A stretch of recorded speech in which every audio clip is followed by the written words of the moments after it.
This evening is on the Prince of Peace and the legacy politicians. The conversation is back. I see some of you trying to call us on WhatsApp. I mean, the numbers to call are running down your screen. You can use that, 22047 being the SMS short code. I'll be looking at your comments as we continue with the broadcast. In studio, Wakili Willis Sotieno is here. And of course, we also have Arnold Maliba. Joining us virtually is Honorable Sankok. Honorable Sankok, quickly. You want to say something to Honorable Sankok in terms of what he has said so that we can go back to him? I just needed to say this, that Honorable Sankok, of course, for purposes of political correctness, he aligns quickly, and that quote-unquote is good characteristics of a good politician. But then from where we sit as a nation, I think we need some radical political surgery so that then we are able to move forward. You see, we cannot deny Raila Odinga for the role he's played, at least in the second liberation. Yes. That is a role we cannot take away. But we should also not shy away from pointing out that Raila has done more damage to our democracy than we will actually be able to quantify. It's going to take so long because it's now become a culture that elections count for nothing. Okay. And we go to elections, and you know the controversy that was happening over the weekend is that just before Saturday, there was a handshake between Raila Odinga and William Ruto. And then on Saturday, we were burying Chebukati, a man who literally was being lynched at Bomas for quote-unquote not getting it right, and also getting it right for one side. Okay. So when we go to elections, elections should mean something. Right. But then Raila has perfected the art. He knows that there are some political pressure points for this country. Okay. He studied them very well, and he actually manipulates them. In the process, it hurts our democracy. It's now become a culture. Tomorrow, when Willis becomes president, and I am from PPA and I do not feel like I like it, what stops me from actually implementing the same? Because now it's almost a culture. We take it as normal. Okay. Because in 2008, and Linda, allow me to actually point this out. In 2008, in 1998, he will join President Moi. And as they agreed, if you look at that document, yes, they're speaking about national unity and peace. And then, of course, there is the 208. Yes. He joins Mwai Kibaki. Again, they are talking about national unity and peace. We show up in 2018, March, yes, on the steps of Arambe House again. Yeah. The Raila, again, is uniting the country, and for the sake of peace, he comes on board. Last weekend, he was again shaking the hand of William Ruto, again for unity and peace. As in, is it only that peace only occurs when he is the constant factor on the other side? Okay. If he has been uniting Kenya since 1998. You could still do it from this other side. 2008. Yes. 2018, and now 2025. He is still uniting Kenya. So Kenya only gets in this unity if he is outside. So we are now united according to what they said at KICC. When they fall out, Kenya will actually be divided. You cannot reduce a sovereign state to something like child's play. Well, why then would Kenyans feel betrayed that the Right Honorable Raila Odinga exists? I'm coming back to you. It's not about Kenyans feeling betrayed. Yes. This, and allow me to borrow Willis' words, this is actually a game perfected by the legacy politicians. Because do Kenyans feel betrayed? Kenyans feel betrayed by the politicians passing, because once you are elected and you go to parliament, whether you are in opposition or not, you are part and parcel of government. For example, parliament is a budget-making body.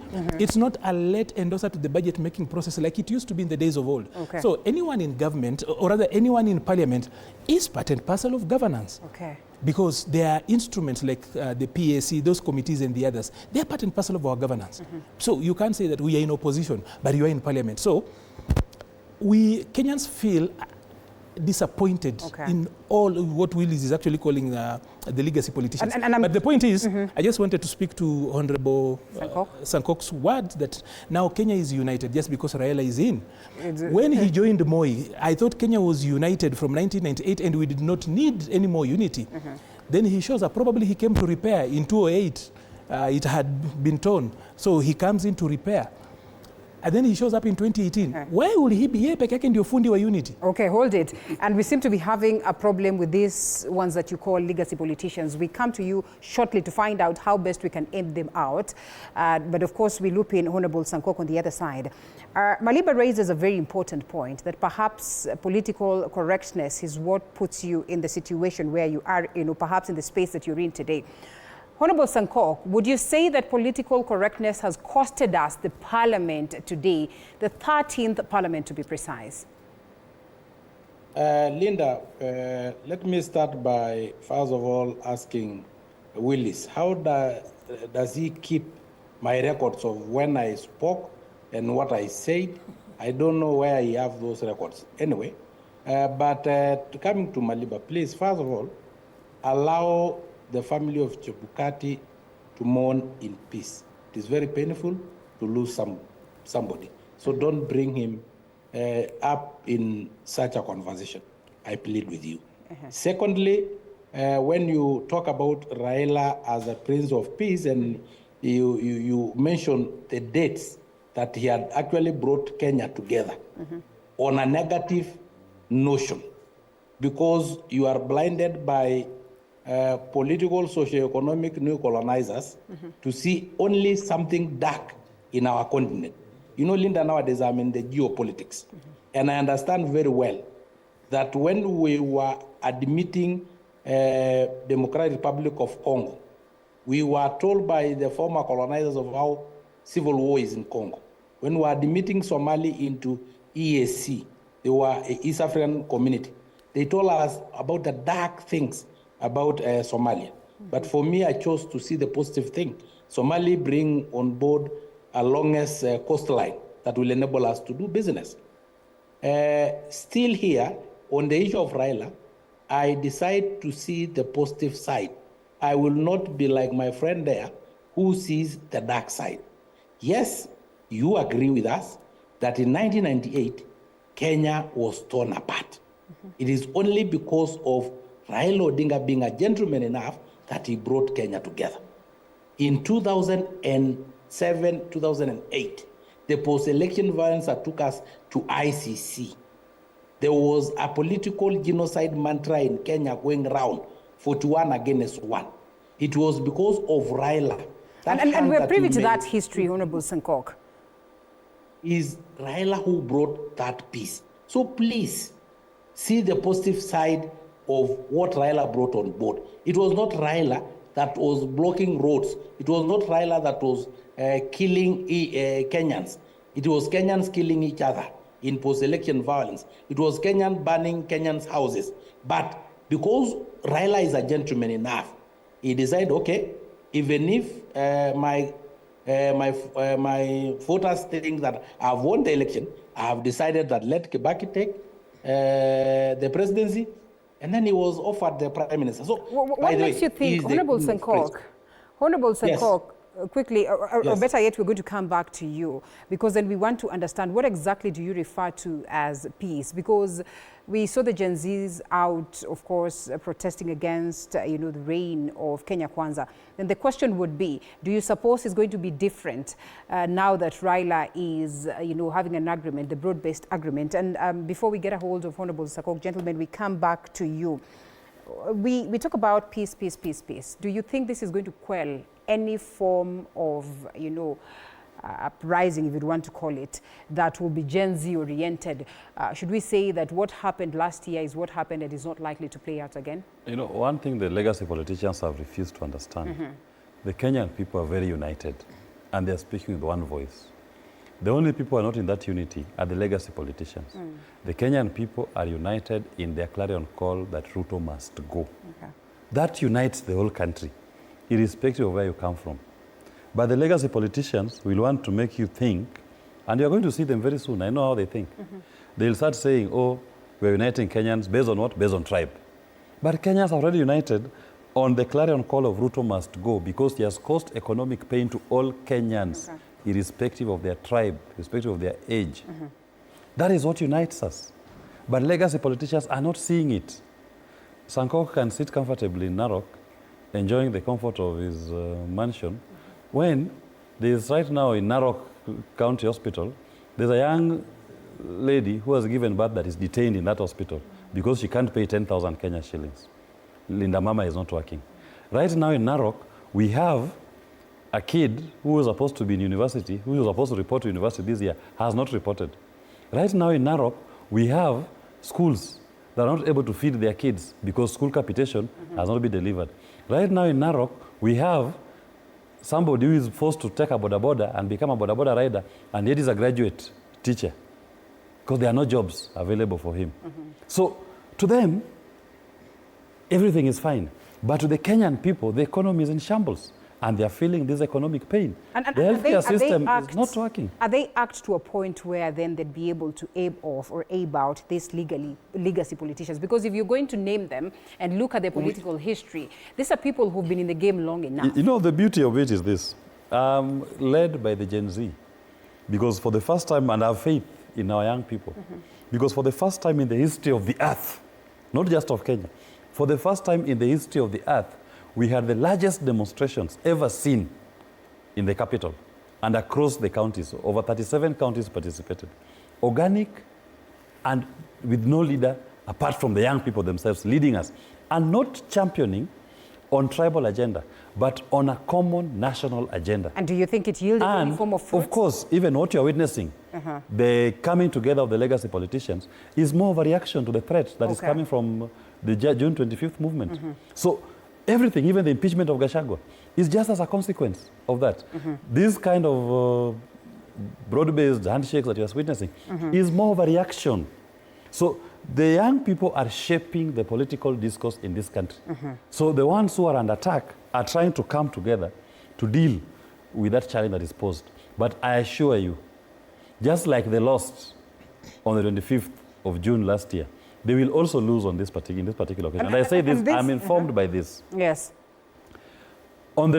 Just before the finance bill was tabled, William Ruto stood up and told Kenyans, pitisha haraka. Yes. Nitakuwa nangoja asubuhi kuweka sahihi. The next thing, when the first demonstration took place, he called them criminals. The next day, the same man was telling them sons and daughters and saying, I've decided to dissolve my cabinet. I even decided to reject the finance bill. He was responding to the pressure from the people. That pressure is still there. And I have faith that pressure will sweep away all these legacy. With all fairness, as we come to you also, that pressure has given us the broad-based government, if you'd want to call it, and Kenyans are asking, is it necessary? That very pressure has accorded us this signing of the MOU that we witnessed between the two gentlemen. And then we want to ask, does it first of all show that the Right Honorable Raila Odinga has come on board to make sure that he isn't the burden, the increasingly difficult run of the country of President William Ruto? And does it then paint the legitimacy of President William Ruto? Even if I was to give Raila Odinga the benefit of doubt, that maybe means well. But I'm sure William Ruto does not mean well to the people of Kenya. And I say this with tremendous respect. Look at agenda number 10 on their 10-point agenda. Agenda number 10 was to respect the sovereignty of the people and the rule of the constitution, the rule of law. That's agenda number 10. 2 days, barely 2 days from the date that that agreement was signed, young people issued a more than 1 week notice that we are going to demonstrate at a local church somewhere in Roysambu. Which they did anyway. Which is their right under Article 37 of the Constitution. Barely 2 days after that public commitment to respect the Constitution and the sovereignty of the people, we saw policemen being deployed in Roysambu to tear gas, to arrest, and to beat up those young men for merely exercising their rights to demonstrate over a particular issue. A demonstration is a right in our Constitution. You may not agree with the message of the demonstrator, but you cannot take away his right to express his displeasure in that demonstration. If already, barely 2 days, even before the ink dried on the signatures, William Ruto was deploying policemen to beat our young people, to tear gas them, and to barricade a church. What do you think he's going to do after 1 week? Nothing in that 10-point agenda is going to be honored. Raila may be genuine, he may be, I don't know. But at least William Ruto have studied him. Nothing he has said has come to pass. He lies like Ananias. And Safira. He lies like Ananias. Safina is Safi Sana na Wanjigi. Safira, Ananias is Safira. Yes, he lies like Safira. All right. I just need to say this, that I'm surprised that Willis has got so much faith And he actually has taken time to look at the 10 points agenda from a point of where probably it means anything good. Yeah. I'll be coming to that. But let's look at BBG for what it is. First of all, the broad-based government is actually a late reinforcement for purposes of legitimacy, because after June 25th, the administration was literally groping in darkness. And they say a drowning man will actually even cling even on a straw. So that's why you actually have seen very funny things happening. For example, if you look at William Ruto's government, it has got a problem. That number one, the executive is so weak. You can't see the PSS. They have submarined, you can't see them. CSS are non-existent. Even those who were brought in lately, and we thought that probably they would inject some new lease of life, like Mutai Kagwe, you don't see them. They've become so ordinary. Kabogo, you don't get anything. They literally, they didn't move even a needle. So what has been putting William Ruto's government at least working has been the National Assembly. That has been the center post. Assembly. Okay. That has been the center point of William Ruto's administration, because the executive is weak. There's a revolving door syndrome where you bring in cabinet secretaries, and 4 months later on, after you have defended why they should be in the cabinet, 4 months later on, you show them the door. Right. So the revolving door syndrome speaks to that. When you see PSS that do not exist, when you see CSS that literally are like Form 1s, they are there to be seen and not to be heard, it means the executive is totally collapsed. So what holds this administration, because the judiciary is a little bit belligerent, it's actually, and you know, the judiciary has no option, but it has to defend the constitution. Right. So the judiciary looks like it's belligerent, assailing the regime. The executive cannot stand on its own. Only the National Assembly actually has had a level, and that is why, by the way, even Genz attacked that, attacked Parliament, because, by the way, that is the only thing. Now, the second center post that has come in now is Raila Odinga. Yes. And it has nothing to do with the delivery to Kenyans. It's about regime survival. Okay. Let's get that very clearly. And I'll just looking at the 10 points, let me call it the 10 points agenda. Number one, they're talking about the implementation of the NADCO report. NADCO report was BBI in new clothes. BBI was largely about creating positions for the political class.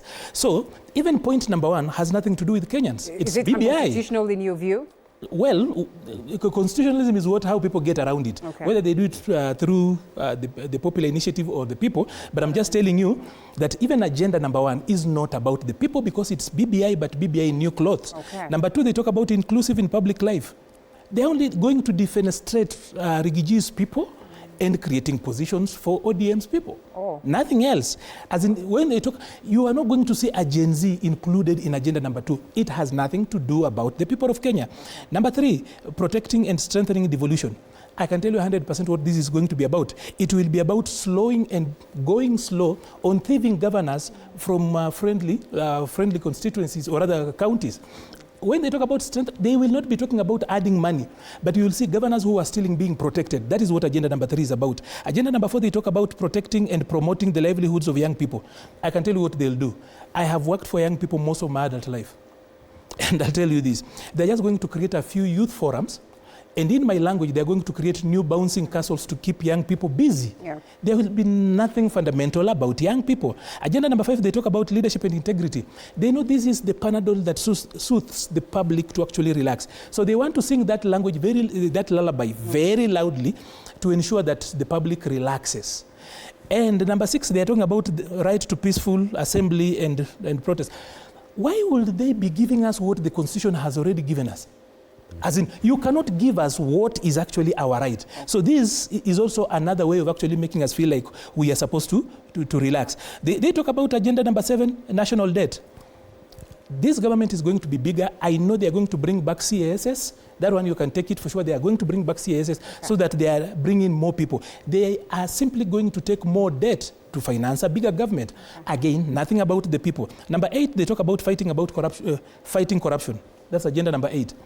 There is no fighting corruption they're going to fight. Government, public corruption happens in government. It is done by government. So government cannot say that it is fighting corruption as if corruption is coming from outside. Government should simply stop corruption. This is just a talking point that has to be on that thing. Number 9, they say stopping wastage of public resources and to promote government efficiency. they're going to talk about equality. So they will be taking some quote-unquote resources from other areas that are seen as hostile, and taking them to others, quote-unquote, in the name of equality. And in that, polarizing the country. Number 10, they speak about protecting sovereignty. I don't think they are serious about this. All right. Because they've not spoken about Besigye being, let's talk about sovereignty proper here. Yes. Besigye is abducted in Nairobi, the capital of Kenya. The Republic of Kenya, the CS for Foreign Affairs has not even summoned the ambassador, or rather the High Commissioner, Uganda's High Commissioner in Nairobi.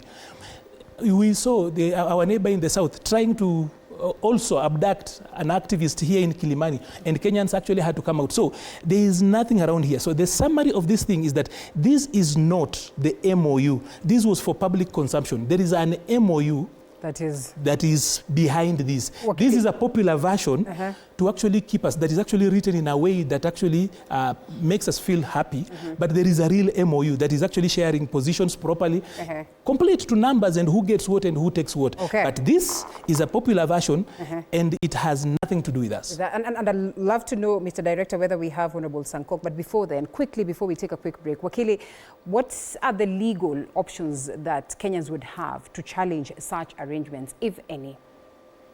You know, it's the right of legacy politicians to focus as they want. Okay. And it's equally the right of Kenyans to reject them. And the Kenyan people have rejected these legacy politicians. Right. Because Article 1 vests sovereignty on the people. And where we are as a country today, the people are exercising their sovereignty directly. We just have an obstacle in the name of Kenya Kwanza administration that is undermining the exercise of that direct sovereignty.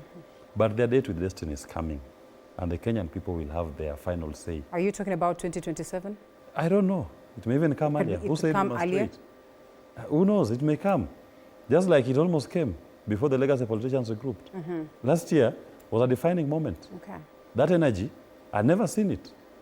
I don't know where it came from. They cannot see it pretty. They cannot see it pretty because this is a battle between the Kenyan people and the legacy politicians. Okay.